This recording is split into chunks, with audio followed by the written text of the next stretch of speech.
The phone vibrated against the wooden coaster, a rhythmic buzzing that felt like a warning. I picked it up to find a text from my stepson, Mark. "Dinner tonight, Clara. Mom and Dad want to catch up. 7 p.m. at the bistro." The words were polite, even inviting, but they felt rehearsed, like a script written by someone trying too hard to sound casual. I had spent 30 years as a school administrator, and I knew the rehearsed tone of a person about to deliver bad news or a difficult demand. Something about the timing felt off, a sudden interest in my schedule that didn't align with our usual distant politeness. A familiar tension tightened in my chest, a physical manifestation of the intuition that had served me well for decades. I looked around my quiet, sun-drenched living room, the home I had maintained with pride and meticulous care. Why now? Why this sudden urgency for a family gathering? I typed back a simple, "I'll be there," but as I set the phone down, I felt a shadow pass over my afternoon. I knew how to read people, and Mark's sudden warmth felt like a cold front moving in. I decided then to pay very close attention to every word spoken over dessert. The atmosphere at the bistro was thick with a forced, sugary sweetness that made my skin crawl. Mark sat across from me, his parents flanking him like a pair of silent sentinels. We had barely finished our appetizers when the shift happened. Mark reached into his leather briefcase, his movements stiff and deliberate, and slid a glossy, tri-fold brochure across the white tablecloth. It landed right next to my water glass. The heading read, "Sunset Gardens Premium Senior Living." "Clara," Mark said, his voice dropping into a tone of patronizing concern, "we've been talking. For your safety and peace of mind, we really think you should consider moving here." I looked at the brochure, then at Mark's parents. They both nodded in perfect unison, their expressions so carefully blank they looked like masks. My heart dropped into my stomach. It wasn't just a suggestion. It was a coordinated maneuver.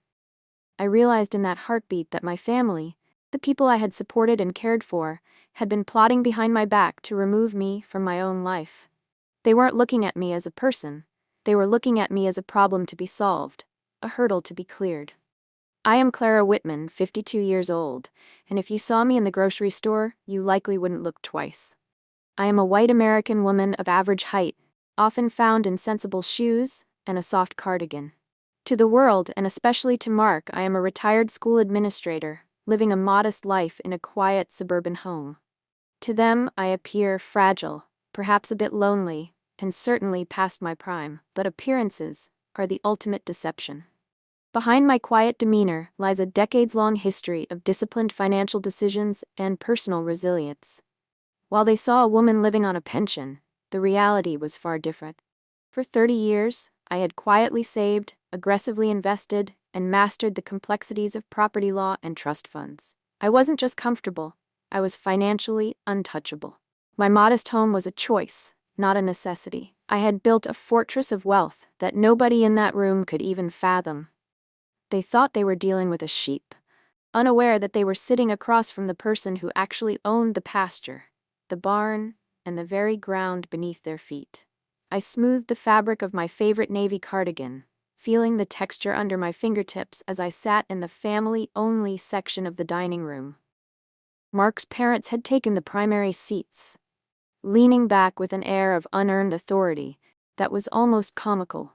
They looked at me with a mixture of pity and smugness, the kind of look people give to a relative they think is finally losing their grip. I could see the silent communication passing between them, the glances that said, "She's taking it well. This will be easier than we thought." They truly believed I had no power, no voice, and no options. To them, I was just a placeholder in a house they wanted to control. Mark was already looking around the room, not at me, but at the architecture, likely calculating the commission or the resale value. The sheer arrogance of their assumption fueled a cold, sharp clarity within me. I didn't get angry. I got focused. I allowed them to enjoy their moment of perceived victory, knowing that their confidence was built on a foundation of complete ignorance regarding who I actually was. Mark leaned forward, his elbows on the table, and began to speak about my home as if it were a crumbling liability rather than my sanctuary. "It's just too much for you to manage, Clara. The stairs, the yard work, the constant maintenance. It's a burden you shouldn't have to carry at your age." I didn't interrupt him. Instead, I became a silent observer, a skill I had perfected during years of school board meetings. I noted every word he used: burden, safety, management, and I watched the tiny facial tics that betrayed his true intent. When he mentioned the rising costs of taxes, his left eye blinked rapidly. When he spoke about freeing up equity, his father's hand twitched toward his wine glass. I filed every detail away mentally, building a map of their greed. I remained perfectly calm, sipping my water slowly and letting the conversation unfold like a slow-motion chess game. Mark thought he was leading me to a checkmate, but he failed to realize I had been playing the long game since before he graduated from college. Every word he spoke was just another piece of evidence I was collecting for the finale. "It's funny you mentioned the maintenance costs, Mark," I said casually, my voice steady and light. "I was actually discussing the property's long-term structure with a lawyer friend of mine last week. She's quite a specialist in oversight for these types of estate matters." I watched him closely. For a split second, a flicker of uncertainty crossed his face, but it was quickly replaced by a dismissive laugh. "A lawyer friend? Clara, you don't need to waste money on high-priced advice for a simple house.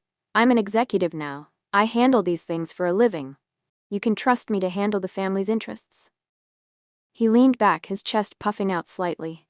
He truly believed I had no real stake in the family's wealth, and certainly no influence over his high-flying career. He saw my mention of a lawyer as a quaint, elderly attempt to sound relevant. His father chuckled softly, a patronizing sound that signaled their total lack of respect for my intelligence. They had no idea that the lawyer friend I mentioned wasn't just a social acquaintance, but the head of a firm that specialized in the very contracts that governed Mark's professional life. Mark's father set his glass down with a heavy thud and looked me dead in the eye. "Look, Clara, let's be blunt. You shouldn't complicate things for the younger generation." The mask of concern was slipping, revealing the cold entitlement underneath. "That house is a major asset. If we sell it now, we can secure the family's future, help Mark with his new ventures, and get you into a place where someone else does the cooking and cleaning." They were no longer asking, they were pressuring me to liquidate my life for their profit. "It's for the best," his mother added, her voice devoid of any real warmth. My jaw tightened, a sharp pain radiating from my teeth as I realized the moral line had been irrevocably crossed. They weren't just being greedy, they were attempting to strip me of my autonomy and my home under the guise of familial duty. This wasn't a misunderstanding, it was an ambush. I looked at the three of them, people I had treated with kindness for years, and felt a profound sense of resolve. The time for polite hints was over. They wanted to play for high stakes, but they had no idea I held all the cards. Throughout the ordeal, my stepdaughter, Maya, had remained almost invisible at the end of the table. She had always been the quiet one, caught between her brother's ambition and her own conscience. As the pressure from Mark and his father reached a fever pitch, she leaned over and whispered, "I'm so sorry, Clara." I looked at her and saw the conflict in her eyes. She was clearly uncomfortable with the predatory nature of their plot, yet she lacked the courage to confront Mark directly in front of the others. Her apology was a small comfort, but it confirmed the depth of the betrayal. Even the one person who felt bad about it wasn't willing to stop it. I didn't respond to her whisper. I remained silent, letting the weight of their combined betrayal sink in, allowing myself to feel the full gravity of their intent. That silence wasn't a sign of defeat. It was the silence of a predator waiting for the perfect moment to strike. I wanted them to feel comfortable. I wanted them to say everything they had planned, so there could be no excuses later. For the next 10 minutes, I listened with practiced patience as they explained exactly how helping me would benefit everyone at the table. Mark began sketching out a timeline for the sale, while his father discussed the tax implications of transferring the deed. I took meticulous notes in my head, recording every detail of their plan. Each suggestion was more audacious than the last. They were even discussing which of my belongings would be donated and which would be kept by them. Mark's arrogance was peaking. He was practically vibrantly with the excitement of his own cleverness. My continued calm demeanor seemed to frustrate them slightly. They were expecting tears, or at least a panicked protest. "Don't you have anything to say, Clara?" Mark asked, his voice tinged with irritation. I simply looked at him and smiled. "I'm just processing it all, Mark. It's a lot to take in." My lack of panic was the first crack in their plan, though they didn't realize it yet. They took my silence for submission, when in reality, I was just waiting for the waiter to bring the check so I could make my move. "If you'll excuse me for just a moment, I need to use the restroom," I said, rising gracefully from the table. I walked toward the back of the restaurant, but instead of the restroom, I stepped into the quiet hallway near the coat closet. I pulled my phone from my bag and dialed a number I knew by heart. My attorney, Marcus, answered on the second ring. "Clara? Is it happening?" he asked. "Yes," I replied, my voice a low, steady whisper. "They just laid out the entire plan to force a sale and move me into Sunset Gardens. Activate the clause, Marcus, now." I had prepared for this moment 3 years ago, when I first sensed Mark's growing entitlement. I had established a property trust with a very specific, undue influence trigger. It was a tiny action, a 30-second phone call, but I knew the consequences would be catastrophic for Mark's plans. I took a deep breath, smoothed my hair in the mirror, and walked back to the table with the serene expression of a woman who had just solved a very minor problem. As I sat back down, Marcus was already at work. My attorney confirmed via a quick text message that the wheels were in motion. Mark and his parents were about to trigger a clause I had spent years refining. This specific legal safeguard automatically froze any and all property negotiations involving my home if any form of undue pressure or coerced relocation was detected. It didn't just stop the sale, it locked the title in a legal vault that only I could open. I felt a surge of quiet triumph. I looked at Mark, who was busy scrolling through his phone, likely looking at luxury cars he planned to buy with my equity. I smiled quietly to myself. He thought he was the master of the universe, a corporate shark who could outmaneuver an old lady. He had no idea that the very ground he was standing on had just turned into quicksand. The first twist had been deployed, and the trap was set. Now, all I had to do was let him continue to dig his own professional grave. Mark looked up from his phone, his face glowing with overconfidence. He resumed his pitch as if he hadn't just been legally neutered. "So, Clara, once the house sells, I've got this incredible opportunity for a new tech consulting venture. The seed capital from the equity will put me in the top tier." He began bragging about his recent promotions, his high-level investments, and how this move would solidify his reputation in the city. He was so blinded by his own ambition that he didn't notice the absolute stillness in my posture. He outlined the projected profits, the board members he was courting, and the lifestyle changes he was planning. I listened intently, nodding occasionally, letting him dig the hole deeper with every word. He was giving me everything I needed: motives, intent, and a clear admission that he viewed my home as a personal piggy bank. He was a man who thought he was climbing a ladder, unaware that I had already removed the rungs. I felt a flicker of pity for a moment, but it was quickly extinguished by the memory of that nursing home brochure. As Mark continued to talk about his vision, a memory flashed through my mind. I saw a younger Mark, a 7-year-old boy with scraped knees, learning how to ride a bike on the very driveway he was now trying to sell. He had been my little shadow back then, following me everywhere, trusting me to catch him if he fell. I had loved that boy, and I had done everything in my power to give him a good life after his mother passed, remembering that innocence brought a wave of genuine heartbreak. How did that sweet child turn into this calculating, cold-hearted man? But the heartbreak was quickly followed by a cold, hard resolve. I could not let my past kindness blind me to the necessity of justice. He had chosen this path. He had chosen to treat me as a disposable asset. I owed it to the woman I was, and the woman I had been, to protect myself. The boy I loved was gone. In his place was a man who needed to learn that actions have consequences. The waiter arrived with dessert, a decadent chocolate torte that none of them seemed to have the appetite for. I, however, felt remarkably refreshed.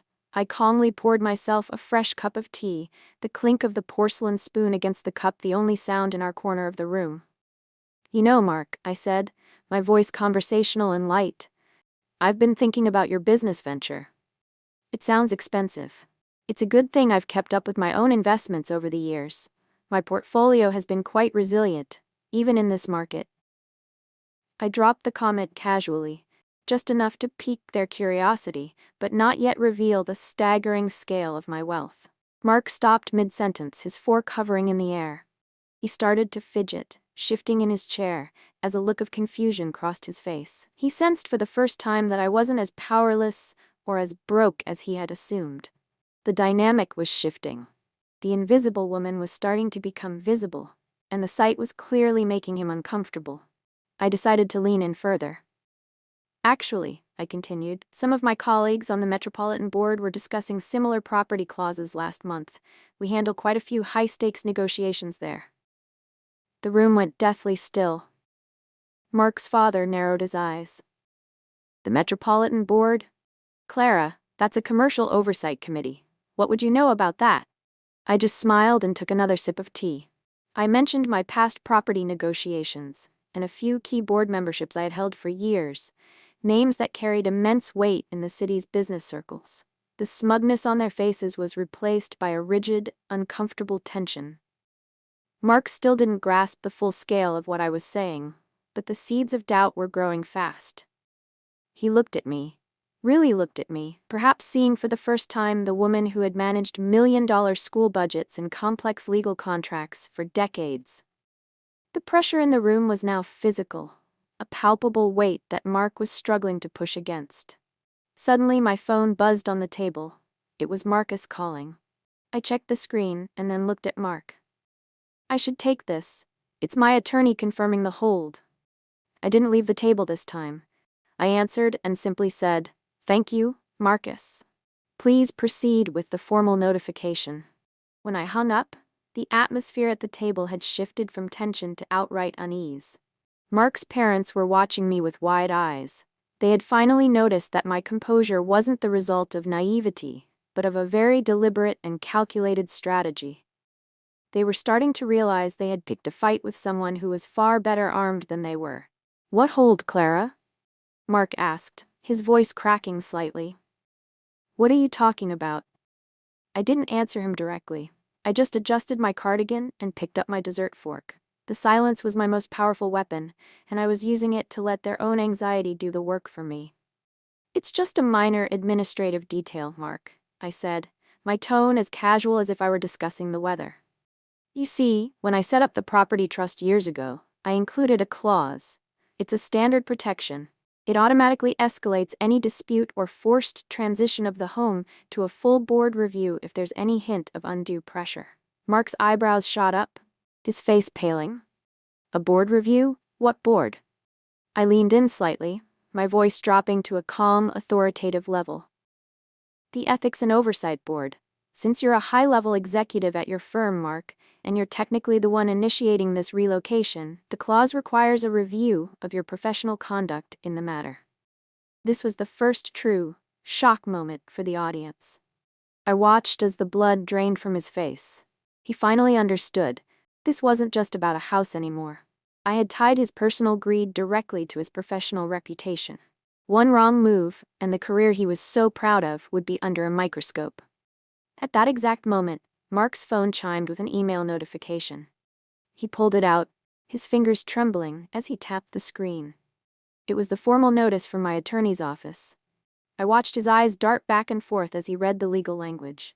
All transactions regarding my property were officially frozen pending a full ethics investigation. Panic flickered in his eyes, a raw, naked fear that replaced his previous arrogance. He looked up at me, but I didn't offer him any comfort. I just sat there, serene and composed, sipping my tea with an almost apologetic expression. I looked like the same fragile woman from an hour ago, but the power dynamic had completely inverted. She was trapped in a legal snare of his own making, and the more he struggled, the tighter it would get. His parents looked at him, then at me, their faces reflecting a sudden, terrifying realization that they had backed the wrong side. Mark didn't go down quietly. He tried to argue, his voice rising in pitch. He tried to manipulate me, bringing up family loyalty, and then he tried to cajole me, promising that they would revisit the plan later. I didn't interrupt. I just listened. watching him incriminate himself further with every desperate sentence. He made wild claims about his rights as an heir and his authority as a professional. I wasn't recording him with a device. I didn't need to. I simply kept meticulous notes of every claim, every threat, and every admission of his intent to use my assets for his own gain. I knew that every word he spoke in this public setting, with witnesses around, would be used in the board review. He was unraveling, his polished corporate persona stripping away to reveal a desperate, entitled child. I felt no joy in it, only a grim satisfaction that the truth was finally coming to light. In a moment of pure desperation, Mark's father chimed in, trying to salvage the situation. "Clara, be reasonable. We've all been so grateful for your generosity over the years. We've relied on you." He trailed off, realizing too late what he had admitted. I seized the moment instantly. "I appreciate you clarifying that, George," I said firmly. "Your gratitude for my financial support is noted. However, your past reliance on my generosity is entirely irrelevant to my current property rights." The admission of their financial dependence on me was the final nail in the coffin of their concern for my well-being. It was never about my safety. It was about their continued access to my resources. I saw Mark's mother look away, unable to meet my eyes. The complicity of the parents was now fully exposed, and the moral high ground they had tried to claim had completely collapsed into the mud. The silence that followed was heavy and suffocating. Mark sat slumped in his chair, staring at the frozen property notice on his screen. He realized with a dawning horror that his entire plan was not just unraveling, but actively destroying his career ambitions. The ethics review wouldn't just stop the house sale, it would put his entire professional life under a spotlight he couldn't survive. The suspense in the room was at a maximum. The other diners around us were starting to glance over, sensing the high-stakes drama unfolding at our table. Mark looked like a man who had just realized the parachute he was counting on was actually a backpack full of rocks. He had overreached, driven by a toxic mix of greed and underestimation, and now he was facing the consequences. I stayed perfectly still, allowing the weight of the moment to settle on him, ensuring he felt the full impact of his failure. Suddenly Maya, who had been silent for most of the night, spoke up. Her voice was trembling, but clear. "Mark. Stop. Just stop." We all turned to look at her. "Clara has done everything for us, and you're treating her like she's a nuisance to be managed. This is wrong, it's a moral failure, and I won't be a part of it anymore." She looked at me, her eyes filled with a mixture of shame and newfound resolve. She had finally chosen a side, and she had chosen the truth. I used her alignment to reinforce the public accountability of the moment. "Thank you, Maya," I said softly. "I appreciate you standing up for what's right." Her defection was the final blow to Mark's ego. He was now completely isolated, his parents' greed exposed, and his sister's respect lost. The family unit they had tried to use as a weapon against me had fractured beyond repair. I didn't wait for him to recover. I pulled a formal document from my bag, the request for the board review, and set it on the table. "I am formally requesting the review and enforcing the clause, Mark. The authority is visible, immediate, and irreversible." I spoke with a quiet power that commanded the attention of everyone within earshot. Mark was forced to confront the stark reality. His career and his hard-won reputation were now at extreme risk due to his own ethical missteps. There was no way out, no deal to be made. He had triggered a process that was now outside of his control. I watched the realization sink in, the way his shoulders slumped and his eyes went dull. He had tried to take my home, and in doing so, he had effectively dismantled his own future. The justice was immediate, and it was absolute. Then, the collapse happened. Mark, the high-level executive, began to break down. He leaned his head in his hands, his voice cracking as he began to beg. "Clara, please. I'm sorry. I wasn't thinking. I was just stressed about the firm. Please don't do this. I'll lose everything." He was pleading for the mercy he hadn't been willing to show me an hour ago. I looked at him, feeling the full weight of the emotional payoff. I offered him a measured, cold forgiveness. "I won't ruin you, Mark. I will withdraw the review once you sign a formal renunciation of any claim to this property and its trust. But you need to understand, I will never allow unethical behavior to succeed at my expense again." The catharsis in the room was palpable. He nodded frantically, a broken man who had learned a very expensive lesson. I had achieved my victory not through malice, but through a firm, unyielding commitment to justice. I stood up, smoothed my cardigan one last time, and picked up my bag. I walked away from that table with my dignity, my autonomy, and a complete moral victory. My home remained mine, my reputation was intact, and my future was secure. As I walked out of the bistro, I caught Maya's eye and gave her a small, encouraging smile. I knew I had modeled for her what it meant to be ethically assertive, to stand one's ground against those who would seek to diminish you. Justice had been served without a single shout or an illegal act, leaving me feeling satisfied and empowered. I stepped out into the cool evening air, the suburban streets quiet and familiar.